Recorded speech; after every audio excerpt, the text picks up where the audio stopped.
देखिए, ये बात बताने की ज़रूरत तो नहीं है, लेकिन ये दिलचस्पी का बाइस हमेशा रही है कि जैसे अंग्रेजी अदब में शेक्सपियर पर सबसे ज़्यादा लिखा गया है। आदाद-ए-शुमार तो मेरे पास नहीं है, लेकिन हज़ारों में किताबें लिखी गई शेक्सपियर के ऊपर, उनकी तख्लीकी जीनियस के मुख्तलिफ पहलुओं पर। हमारे यहाँ ये बहुत ही मुमताज़ दर्जा अल्लामा इकबाल का है कि 10,000 से ज़्यादा किताबें मज़ामीन अल्लामा इकबाल की शायरी पर, उनकी शख्सियत पर, उनकी फ़िक्र पर लिखे जा चुकी हैं। इसकी आदाद-ए-शुमार इकबाल अकेडमी लाहौर के पास हो तो हो, लेकिन लातादाद किताबें दुनिया में और मुख्तलिफ ज़बानों में, अब तो फ़ारसी में भी बहुत ज़्यादा अल्लामा इकबाल पर लिखी गई।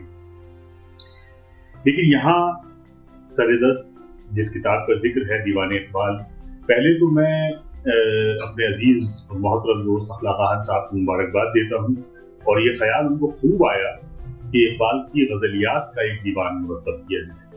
न सिर्फ ये कि उनकी गज़लियात का, बल्कि उन गज़लियात के मजमूए में वो गज़लियात भी हों जो बाक़ियात इकबाल के नाम से मुख्तलिफ जगहों पर मौजूद हैं, जिनको इकबाल ने तर्क कर दिया था या तर्क हो गई थी, जिसका जिक्र उन्होंने अपने दिबाची में भी अखलाक खान साहब ने किया। इकबाल ने इन गज़लों को तर्क क्यों किया था, बहुत सारी नज़मों को तर्क किया था, उसके मुख्तलिफ ताबीरें और तौजीह पेश की जा सकती हैं। मेरे भी उसमें अपने ख्यालात हैं, मैं भी कुछ थोड़ा बहुत इकबाल को पढ़ता हूँ। लेकिन ये दिलचस्प चीज़ है कि इकबाल की गज़लियात एक जगह जमा हुई, और जाहिर है कि जो इकबाल का तालिब इल्म है वो गज़लियात को इकबाल की अलग से देखना चाहता है, और वो भी अलिफ़बाई तरतीब के साथ। ये ख्याल खूब आया अखलाक खान साहब की तहकीक और उनका वसी मुतालिया, खासतौर से फ़ारसी क्लासिक्स पर तो अज़र मिन अश-शम्स है ही, लेकिन उनका शख्सियत में एक तख्लीक़ी पहलू भी है, जिससे उनकी शायरी में ज़ाहिर है। गालिबन ये उसी के सबब था कि उनको इस चीज़ का ख्याल आया, और उसमें इकबाल की गज़लियात में आमतौर से, जैसा कि उन्होंने अपनी दिबाची में कहा है आन साहब ने, कि वो नज़मी शायर माने जाते हैं, लेकिन हमेशा से किसी भी संजीदा इकबाल के कारी को एहसास होगा कि इकबाल के यहाँ एक क्लासिकी रुझान है शेर को कहने का, चाहे वो उनके नजरिया शेर से इत्तफाक करता हो या ना करता हो, लेकिन उनके यहाँ मौजूद है। मिसाल के तौर पे इकबाल का लफ्जियाती निज़ाम, इकबाल के तलाज़ुमे, उनकी इस्तिलाहात, तलमीहात वगैरह, वो बहुत हद तक वो है तो हमारी क्लासिकी गज़ल की शेरियात में मौजूद है। इकबाल ने उसको न सिर्फ ये कि निखारा, नए उसके मानी दिए, और ये एक बहुत गैर मामूली काम है इकबाल के फन और तख्लीक का।